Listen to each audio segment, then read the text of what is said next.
Hello students, आज के video में हम क्लास 12th के स्टूडेंट्स के लिए सेट 1 का मैथ्स का सैम्पल पेपर सॉल्व करेंगे, जो कि आपका अगस्त में होना है। 40 मार्क्स का आपका सैम्पल पेपर है, 90 मिनट्स का टाइम है। ये कुछ इंस्ट्रक्शंस हैं यहाँ पर। सेक्शन ए में 11 क्वेश्चंस है 1-1 मार्क के। सेक्शन बी में आपके 2-2 नंबर के क्वेश्चन हैं। Section C contains 3 marks question. Section D में 5 क्वेश्चन आएंगे, हमारे 5 मार्क्स के क्वेश्चन आएंगे। और सेक्शन ई में 4 मार्क्स का एक सिंगल क्वेश्चन आएगा, जो कि केस स्टडी होगा। तो हम बिना टाइम वेस्ट किए जल्दी से शुरू करते हैं section A, objective type questions का सॉल्यूशन। जहां ज़रूरत होगी वहां मैं आपको नेसेसरीली एक्सप्लेनेशन भी दूंगी। Let A is equal to 1 2 3। A हमारा कोई सेट है जिसके अंदर हमारे 3 एलिमेंट्स हैं 1 2 और 3। Then number of equivalence relations containing 1 2 is. एक रिलेशन आर बना दिया, सुनना ध्यान से, जिसके अंदर 1, 2 को तो रखना ही रखना है, बाकी आप अपनी मर्जी से कुछ भी डालो। और वो रिलेशन इक्विवेलेंस हो जाना चाहिए। इक्विवेलेंस का मतलब रिफ्लेक्सिव हो जाए, सिमेट्रिक भी हो जाए और ट्रांजिटिव भी। तो ऐसे कितने रिलेशंस हो सकते हैं? तो देखो, सबसे पहले अगर रिफ्लेक्सिव की बात करें तो मुझे इसके अंदर 1 1 डालना पड़ेगा, मुझे इसके अंदर 2 2 डालना पड़ेगा और मुझे इसके अंदर 3 3 डालना पड़ेगा। तो ये हो गया रिफ्लेक्सिव। और रिफ्लेक्सिव तो हो गया भाई, 3 शर्तें हैं। पहला होना चाहिए रिफ्लेक्सिव, दूसरा होना चाहिए सिमेट्रिक और तीसरा होना चाहिए ट्रांजिटिव। सिमेट्रिक होने के लिए सबका रिवर्स यानी 1 2 है तो 1 2 का उल्टा 2 1 भी इसके अंदर आना चाहिए। 1 1 और ये अपना क्या है, 1 1 2 2 3 3, इनका रिवर्स तो ऑलरेडी इसमें अवेलेबल है। तो ये पूरा एक रिलेशन तो ये हो गया अपने आप में एक इक्वी बैलेंस रिलेशन। इसको मैं R1 नाम दे सकती हूँ। क्लियर है? अब आप और देखिए ध्यान से। अब आपको अगला रिलेशन डिस्कस करने से पहले आपको ये ध्यान देना पड़ेगा कि ए क्रॉस ए में कितने एलिमेंट्स आएंगे। 9 एलिमेंट्स आएंगे। 9 में से 5 एलिमेंट्स तो मैंने यहाँ ले लिए और एक इक्विवेलेंस रिलेशन बना दिया। अब मेरे पास बाकी के जो 4 एलिमेंट्स बन जाते हैं, उनमें से कोई एक एलिमेंट हम इसके अंदर फिर से डालकर देखते हैं। ठीक है भाई, 1 1 तो बहुत जरूरी है डालना, 2 2 भी जरूरी है और 3 3 भी जरूरी है, क्योंकि इनके बिना तो रिफ्लेक्सिव बनेगा नहीं। और 1 2 को डालना इसलिए जरूरी है क्योंकि भैया बुक वाले ने बोला है कि 1 2 तो डालना पड़ेगा। और जब 1 2 डालना पड़ेगा तो 2 1 डल गया। यहाँ तक तो कुछ हम कर ही नहीं सकते, इसके अलावा सोचना पड़ेगा। इसके अलावा 4 एलिमेंट्स बच जाते हैं। मान लो उनमें से मैंने 1 3 को डाल दिया। अब अगर मैंने 1 3 को डाल दिया तो सिमेट्रिक होने के लिए मेरे को 3 1 भी डालना पड़ेगा। अब मेरी बात ध्यान से सुन लो कि भाई सिमेट्रिक हो गया, अब ट्रांजिटिविटी भी देखनी पड़ेगी। ट्रांजिटिविटी के लिए देखो भाई, अब तुम ध्यान से कि 3 1 है और 1 2 है। मेरी बात ध्यान से सुनना, 3 1 है और 1 2 है तो 3 2 का भी इस सेट में होना जरूरी है। समझ में आ गई बात? तो अब हमें यहाँ पर 3 2 भी, ये नया डाल दिया तो ये डाल दिया, और अब हमें यहाँ 3 2 भी डालना पड़ेगा। और सिमेट्रिक होने के लिए 3 2 का उल्टा 2 3 भी डालना पड़ेगा, यानी कि ये पूरे का पूरा ए क्रॉस ए हो गया। तो R1 भी इक्विवेलेंस हो गया और R2 भी। तो ये कुल कितने रिलेशंस हो गए? 2। तो मैक्सिमम 2 रिलेशंस आर पॉसिबल, और ये हमारा यहाँ पर ऑप्शन बी करेक्ट हो जाता है। ठीक है, ऑप्शन बी, यानी आप इसको याद भी कर सकते हो, लेकिन अगर बाई चांस यही क्वेश्चन हमारा लॉन्ग मार्क्स में आ गया तो फिर हमें ये पूरी एक्सप्लेनेशन वहाँ डिस्कस करनी पड़ेगी। तो हमारा जो करेक्ट आंसर है वो ऑप्शन बी आ जाएगा। यानी कि अगर हम 1 2 को कंटेन करते हुए नंबर ऑफ इक्विवेलेंस रिलेशंस अगर बनाते हैं 1 2 को कंटेन करते हुए, तो वो टोटल 2 बनेंगे। क्लियर है? फिर भी कोई डाउट आपको रहता है तो आप मुझे शेयर कर सकते हो। अब सेकंड क्वेश्चन पे आ जाओ। If sine inverse x is equal to y, तो वाई की लिमिट क्या होगी? ये तो बिल्कुल मुझबानी क्वेश्चन है। साइन इनवर्स की प्रिंसिपल ब्रांच होती है -90 से 90 का जो क्लोज इंटरवल है वो आ जाएगा। तो इसका आंसर भी ऑप्शन बी हो गया -90 less than equal to y less than +90। Simple verbal है ये तो। थर्ड पे आ जाओ। If x and z are matrices of order 2/n and 2/p। ध्यान देना कि एक्स एक मैट्रिक्स है जिसका ऑर्डर है 2/n, जेड एक मैट्रिक्स है, मान लो बी आई जे ले ले, तो इसका ऑर्डर है 2/p। एंड इफ एन और पी बराबर है, ये तो कोई बात ही नहीं हुई भाई। अगर एन और पी बराबर है, अगर एन और पी बराबर है तो दोनों का ऑर्डर सेम ही हो गया, या तो 2/n कह लो या 2/p कह लो। Then the order of matrix 7x - 5z। अब मेरी बात सुनो, बिल्कुल मुंह जुबानी क्वेश्चन है। जो x का ऑर्डर है 2/n, जो x का ऑर्डर है 2/n, वही 7x का ऑर्डर आएगा। जो z का ऑर्डर है 2/p वो आएगा, और n और p बराबर है तो इन दोनों का ऑर्डर सेम हो गया। अब जो ऑर्डर x का और z का है वही 7x और 5z का होगा, और वही उनके डिफरेंस का होगा। तो हमारा आंसर या तो 2/p होगा या 2/n होगा।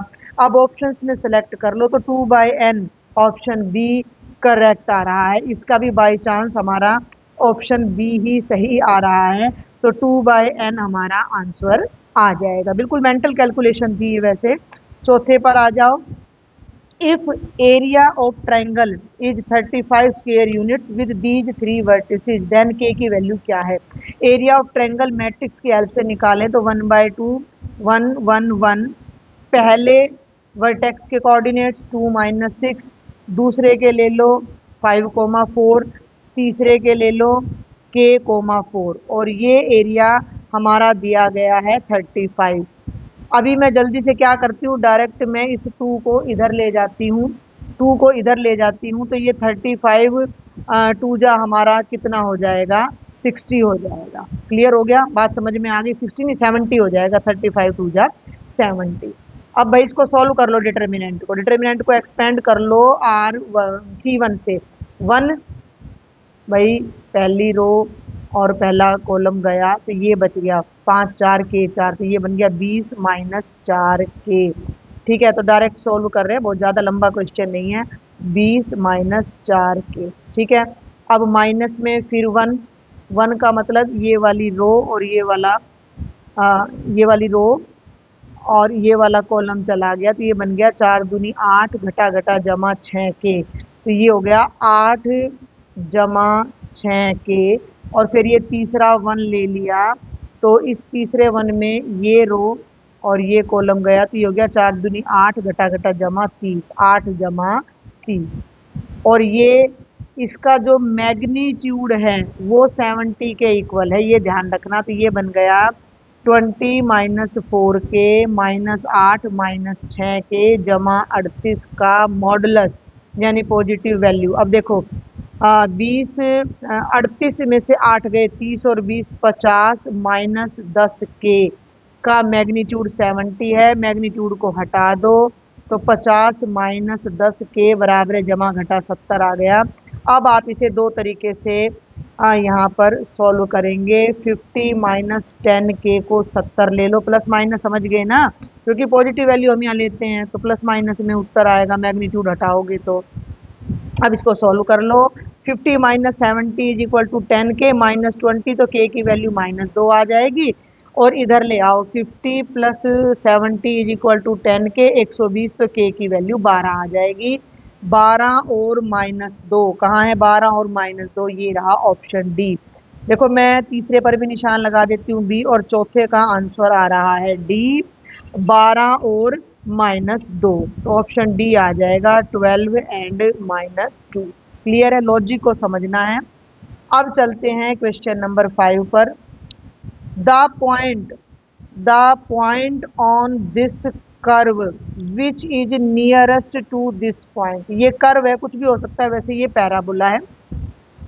एक्स स्क्वेयर वाला ये पैराबोला है, आपको कोई वैसे शेप बनाने की जरूरत नहीं है, एक आइडिया समझना है कि भैया ये पैराबोला है जिसकी इक्वेशन है x² is equal to 2y, और ये कोई पॉइंट है P जिसके कोऑर्डिनेट्स है 0,5 0,5। तो इस पॉइंट से इस कर्व के नज़दीक बिल्कुल कौन सा पॉइंट होगा, यानी कि बात को समझो। कि इस पैराबोला पर डिफरेंट पॉइंट्स हैं, इस पैराबोला पर डिफरेंट पॉइंट्स हैं, उनमें से कौन सा पॉइंट है जो इस पॉइंट के पास होगा। तो हमने मान लिया कि ए पॉइंट है एक्स कोमा वाई जो पी के नियरेस्ट है। तो पहले आप पी ए निकालो डिस्टेंस फॉर्मूला से। तो ये हो गया एक्स माइनस 0 का स्क्वेयर प्लस वाई माइनस 5 के स्क्वेयर का अंडर रूट। क्लियर है। आप डी नाम दे दो पी ए के स्क्वेयर को। ये हो गया x square plus y square plus 25 minus 10 y. देखो मेरी बात को सुनना, हमें दो पॉइंट्स के बीच की डिस्टेंस को मिनिमाइज करना है। अगर इस कर्व के नियरेस्ट कोई पॉइंट है तो उस इन दोनों के बीच की डिस्टेंस मिनिमम होगी। भाई इस कर्व पे बहुत सारे पॉइंट्स हैं, यहाँ भी एक पॉइंट है, ये डिस्टेंस है, यहाँ भी एक पॉइंट है, ये डिस्टेंस है। तो हम इस पर एक जनरल पॉइंट ले लेंगे।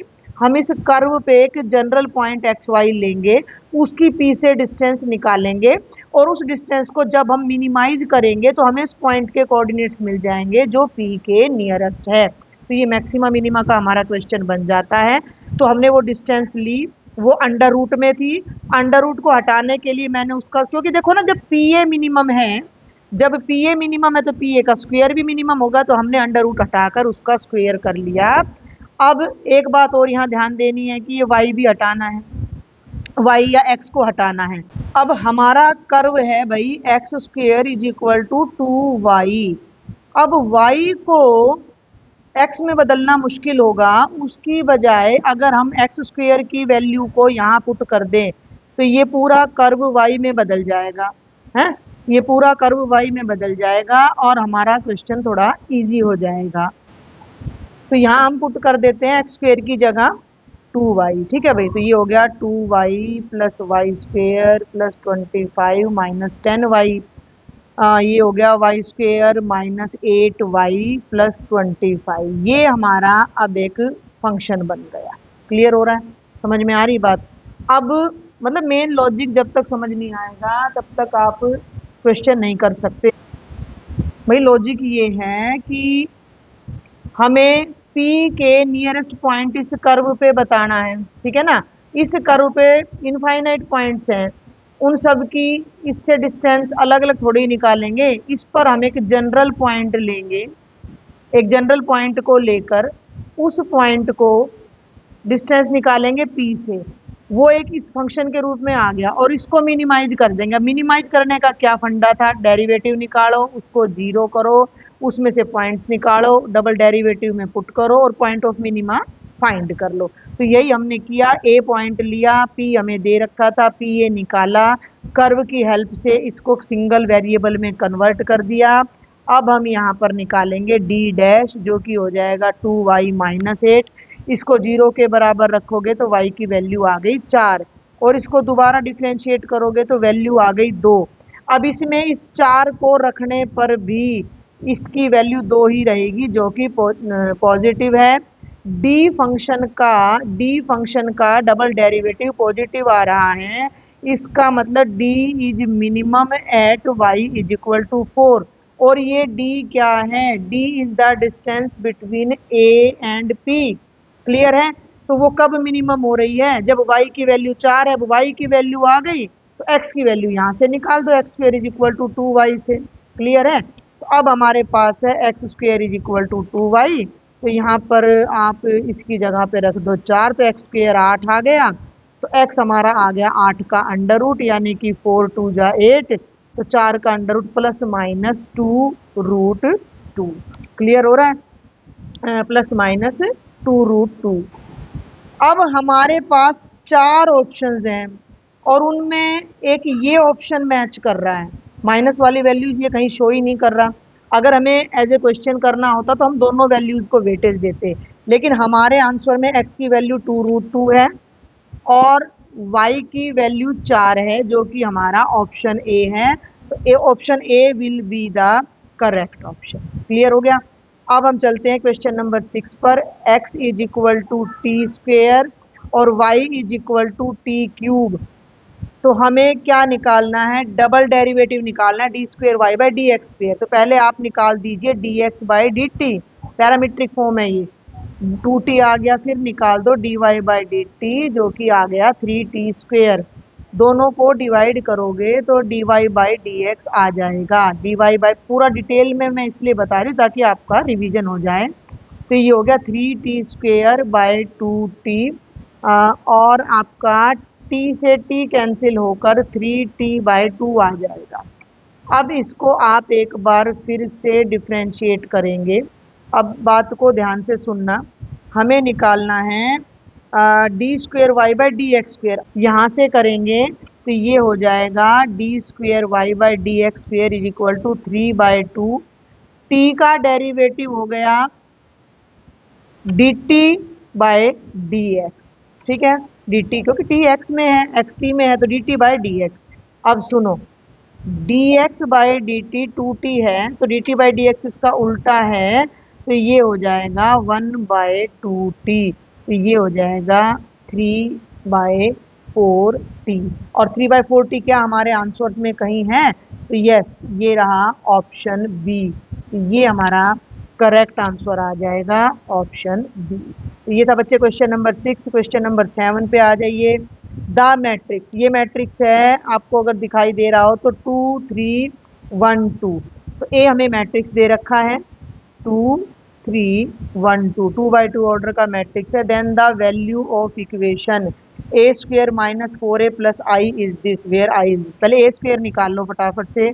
ए स्क्वेयर का मतलब मैट्रिक्स ए को मैट्रिक्स ए से मल्टीप्लाई करना, ठीक है। तो ये हम सबको पता है, first row first column, first row second column, इस तरीके से हम मल्टीप्लाई करेंगे। तो ये हो गया 2 दूनी 4 जमा 3, 2 3 जा 6 प्लस 6, और 2 एकम 2 जमा 2, और ये हो गया 3 एकम 3 जमा 4, 7 12 4 और 7, ये आ गया ए स्क्वेयर।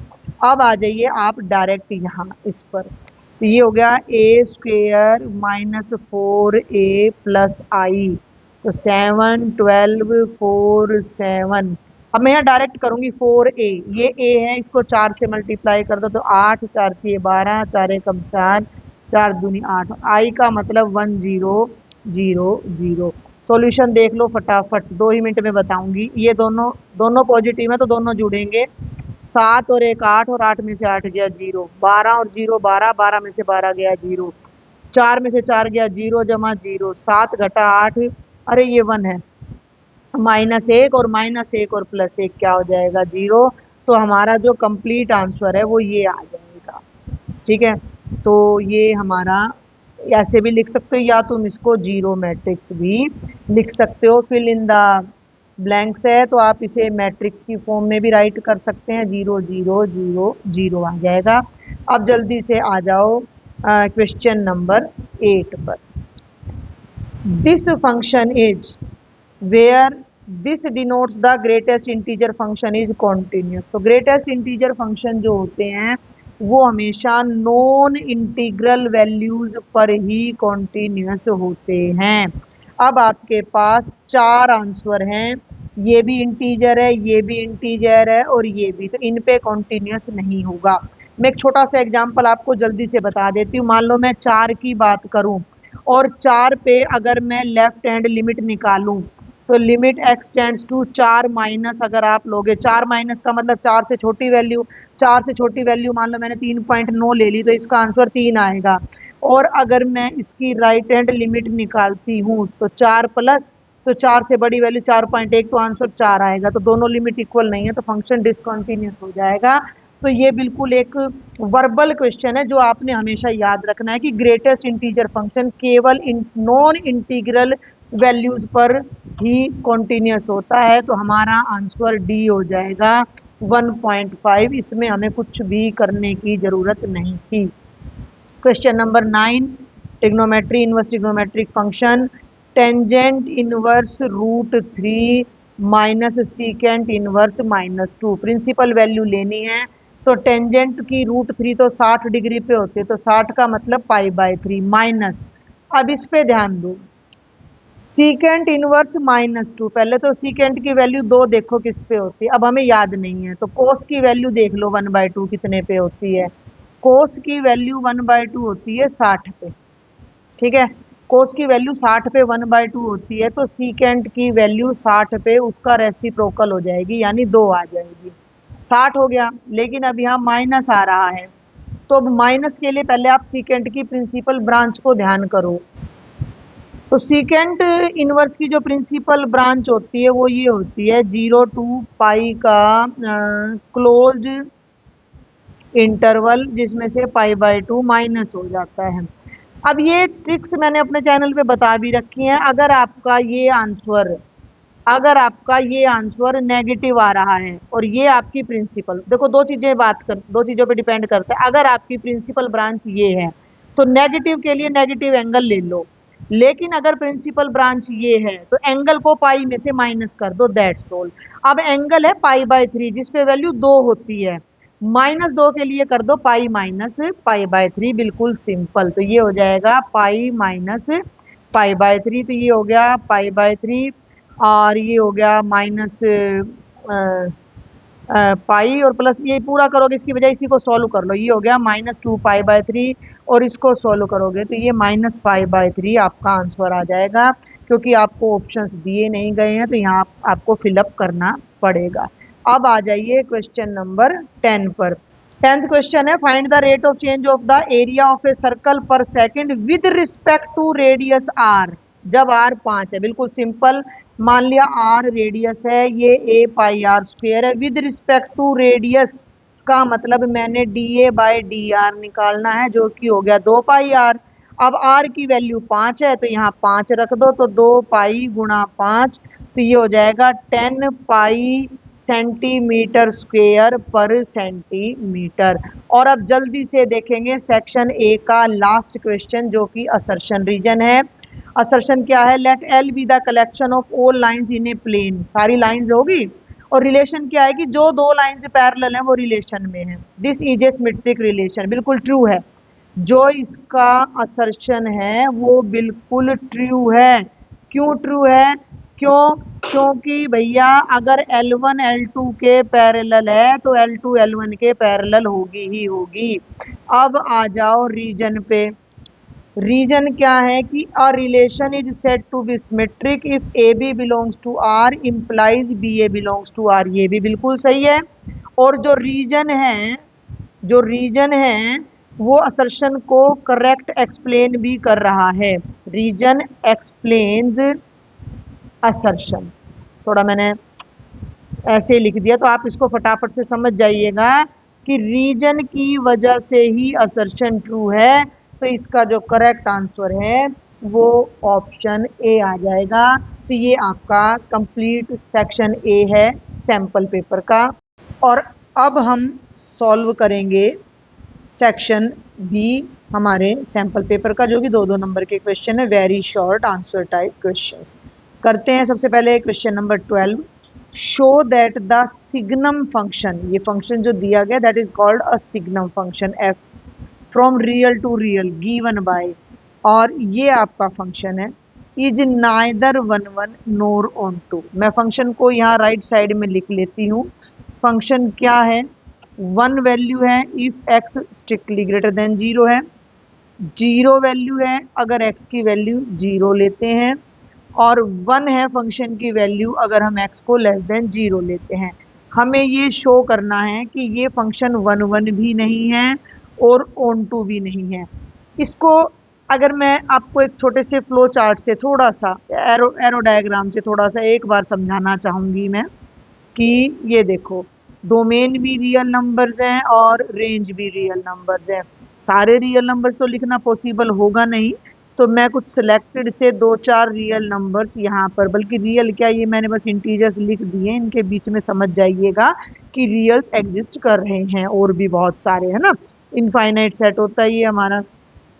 तो ये अब देखो जरा, ये कहता है कि अगर हमारा x 0 से बड़ा है, यानी इन सब के लिए, इन सब के लिए, तो फंक्शन की वैल्यू कितनी आ रही है? 1 आ रही है। भाई कहने का मतलब क्या है कि अगर 1 है तो भी वैल्यू 1 है, 2 पर भी वैल्यू 1 है, 3 पर भी वैल्यू 1 है, 4 पर भी वैल्यू 1 है, और सभी पॉजिटिव रियल नंबर्स पर वैल्यू 1 आ रही है। दूसरी बात, 0 पर हमारी वैल्यू 0 आ रही है, 0 पर हमारी वैल्यू 0 आ रही है, 0 के लिए हमारी वैल्यू 0, ये सारी वैल्यूज 1 पे जा रही हैं। और अगर हमारा x नेगेटिव है तो फंक्शन की वैल्यू 1 आती है, इमेज जो है। तो -1 पे भी ये 1 नहीं है भाई, यहाँ पर 1 मिनट, ये मिस प्रिंट है, इट्स एक्चुअली मिस प्रिंट। ये यहाँ पर एक्चुअल में -1 होना था भाई यहाँ पर, ठीक है। इसको मैंने अब ठीक कर दिया है, इसको मैंने यहाँ ठीक कर दिया है, तो यहाँ पर ये हो गया -1। क्लियर है, समझ आ गई बात, कई बार हो जाता है लिखने में। तो -1 पे भी वैल्यू -1, -2 पे भी, -3 पे भी, एंड सो। तो अगर मैं इस फंक्शन की रेंज की बात करूं, रेंज ऑफ fx, तो उसमें केवल 3 ही एलिमेंट्स आ रहे हैं, -1, 0 और 1। जो बाकी के एलिमेंट्स हैं इनकी कोई प्री इमेज यहाँ एग्जिस्ट नहीं कर रही, इसका मतलब फंक्शन ऑन टू नहीं है। और टेक्निकली हमने क्या सीखा है कि अगर हमारे फंक्शन की रेंज सबसेट होता है कोडोमेन का, तो हमारा फंक्शन ऑन टू होता है, ऑन टू नहीं होता है। ऑन टू होने के लिए रेंज और कोडोमेन इक्वल होना चाहिए, यानी कि हर एलिमेंट यहाँ पर मैप होना चाहिए, जो कि नहीं हो रहा। तो अब आप इस बात को लिख दो, रेंज को आप नाम दे दो, इसको नाम दे दो आर एफ। तो जो आर एफ है वो आर का सबसेट है, ठीक है। आर एफ जो है आर का यानी कि कोडोमेन का सबसेट है। तो आप लिख सकते हो कि function is not onto. ये डायग्राम आपको बनाने की कोई जरूरत नहीं है, I am just explaining you, ठीक है। इसकी कोई जरूरत नहीं है, आप अपना क्वेश्चन डायरेक्ट यहाँ से शुरू कर सकते हो कि रेंज में 3 ही एलिमेंट आ रहे हैं, ठीक है। तो जो रेंज सेट है वो रियल्स का, यानी कि भाई डोमेन भी रियल है, को डोमेन भी रियल है, तो को डोमेन का सबसेट हो गया रेंज सेट, तो फंक्शन हमारा ऑन टू नहीं होगा। दूसरी बात, हमें क्या दिखाना है, 1 1 दिखाना है। अब 1 1 देख लो भैया तुम, भाई 1 पे भी इमेज 1 आ रही है, 2 पे भी इमेज 1 आ रही है, 3 पे भी इमेज 1 आ रही है, तो मैनी 1 हो गया, ये 1 1 थोड़े ही हुआ। तो इस बात को और लिख दो, एक तो ये हमने ऑन टू का कर दिया। अब यहाँ अगर तुम 1 1 के बारे में देखो तो F1 और 2 इक्वल नहीं है, आप ऐसा कर सकते हो कि 1 और 2 इक्वल नहीं है, लेकिन जो 1 की इमेज है और 2 की इमेज है दोनों 1 आ रही है। इसका मतलब क्या हो गया कि function is not 1 1। Very simple, very simple, 2 number के हिसाब से बिल्कुल बढ़िया क्वेश्चन है, मस्त बिल्कुल। 13th पे आ जाओ, कंप्यूट दिस प्रोडक्ट, ये प्रोडक्ट आपने फाइंड करनी है। दोनों ही हमारे 3x3 ऑर्डर के मैट्रिक्स हैं, 2 3 4, 3 4 5 और 4 5 6, एंड मल्टीप्लाइड बाय 1 -3 5। देखो आपको प्रोडक्ट का रूल पता होना चाहिए कि प्री मैट्रिक्स के number of columns, pre matrix यानी जो मैट्रिक्स पहले आ रहा है उसके नंबर ऑफ कॉलम्स और पोस्ट मैट्रिक्स की नंबर ऑफ रोज बराबर होने चाहिए। तो दोनों स्क्वायर मैट्रिक्स है, कुछ सोचने की जरूरत नहीं। मल्टीप्लाई कैसे करते हैं, इसकी पहली रो को इसके पहले कॉलम के कॉरस्पॉन्डिंग एलिमेंट से मल्टीप्लाई करते जाएंगे और उनको जोड़ते चले जाएंगे। बहुत ही आसान सा क्वेश्चन है। 2 into 1 plus 3 into 0 plus 4 into 3। उसके बाद पहली रो को दूसरे कॉलम से मल्टीप्लाई करेंगे। अब मैं डायरेक्ट मल्टीप्लाई करूंगी, ये हो गया -6 प्लस 6 प्लस 0। फिर फर्स्ट रो थर्ड कॉलम, तो 2 पंजे 10, 3 4 जा 12 और 4 5 जा 20। क्लियर हो गया। अब पहली रो दूसरी रो पहला कॉलम, दूसरी रो दूसरा कॉलम और दूसरी रो तीसरा कॉलम। समझ जाइएगा, 3 को 1 से मल्टीप्लाई करूंगी, प्लस 4 को 0 से, प्लस 5 को 3 से।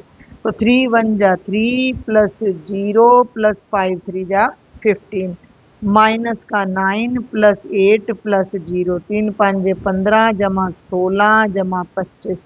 और तीसरे पे 4 जमा 0 जमा 18 माइनस का 12 5 दूनी 10 जमा 0। ज़्यादा जल्दी तो नहीं हो रहा। इस रो को इस कॉलम से करा तो ये आ गया। फिर इस रो को जब इस कॉलम से करा तो 4 तिये 12 5 2 जा 10 और 6 0 0। और अब इस रो को इस कॉलम से करेंगे तो 4 5 जे 20 5 चौके 20 और 6 5 जे 30। तो ये बन जाएगा 20 प्लस 20 प्लस 30। थोड़ा सा आपने यहाँ बस फोकस रखना है। इसको अब मैं डायरेक्ट सॉल्व कर दूंगी। हाँ ये देखो 2 1 जा 2 प्लस 0 और 4 3 जा 12 12 और 2 14 आ जाएगा यहाँ पर। क्लियर है। ये 0 बन जाएगा। 20 और 10 30 और 10 40 और 2 42 आ गया। 15 और 3 18। इसको करोगे तो माइनस का 1 5 और 5 10 और 6 16 1 और 1 2 और 2 4 और 1 5 18 और 4 22। ये माइनस का 2 आ जाएगा। 2 और 2 4 और 3 7 70 आ जाएगा। ये हमारी दोनों इन मैट्रिसेस की प्रोडक्ट हमें मिल जाती है। और अब एक क्वेश्चन और है हमारा। 3 ही क्वेश्चन है ये हमारे इस सेक्शन बी में।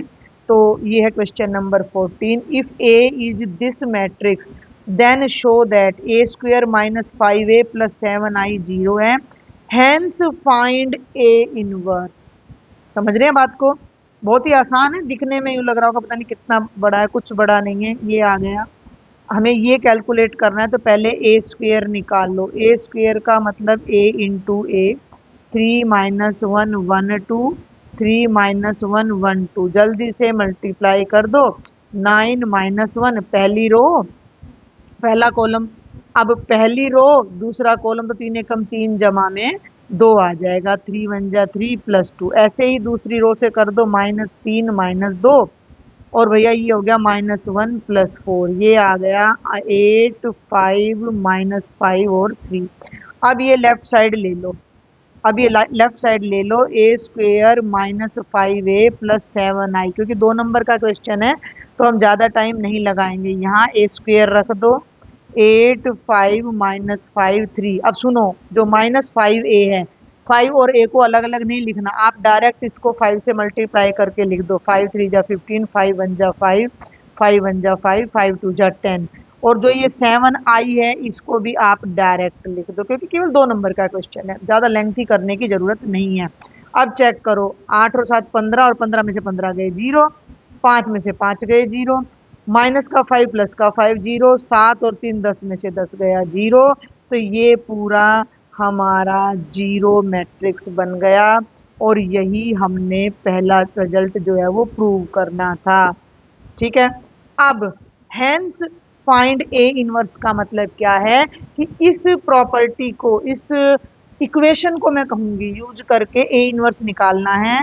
तो आप यहाँ क्या कर दो pre multiplying both sides by a inverse.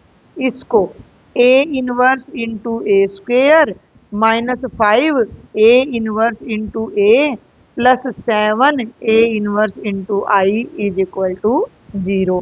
इन दोनों को मल्टीप्लाई करोगे 2 में से 1 गया 1 ए बचेगा। इन दोनों को मल्टीप्लाई करोगे तो आइडेंटिटी मैट्रिक्स बनेगा।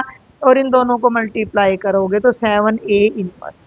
सिंपल एल्जेब्रा लगा दो। हमें ए इनवर्स निकालना है तो इसको तो लेफ्ट में रखो और इन दोनों टर्म्स को राइट में ले जाओ। तो मैं पहले 5i को ले जा रही हूँ माइनस ए। अब मुझे ए इनवर्स निकालना है तो मैं 7 को भी राइट में ले जाती हूँ। या बल्कि ऐसा करो कुछ बच्चे इसमें कंफ्यूज हो जाएंगे तो पहले ये निकाल लो। 5i का मतलब 5 0 0 5 और माइनस ए का मतलब ए मैट्रिक्स ये रहा। यहाँ लेफ्ट में देखो 3 1 माइनस 1 2 3 1 माइनस 1 2। तो इसको जरा सॉल्व कर दो राइट साइड को। 5 में से 3 गया 2 0 में से 1 गया माइनस 1 प्लस 1 और 5 में से 2 गया 3। अब हमें ए इनवर्स निकालना है तो इसको तो लेफ्ट में रखो और 7 को राइट में ले जाओ। 1/7 2 माइनस 1 1 3। ये भी ठीक है। और आप चाहो तो 7 को अंदर भी ले जा सकते हो। दोनों के लिए आपको मार्क्स मिल जाएंगे। तो बेटा ये था बिल्कुल आसान सा था, कोई ज़्यादा मुश्किल नहीं था। तो ये था आपका complete section b sample paper का।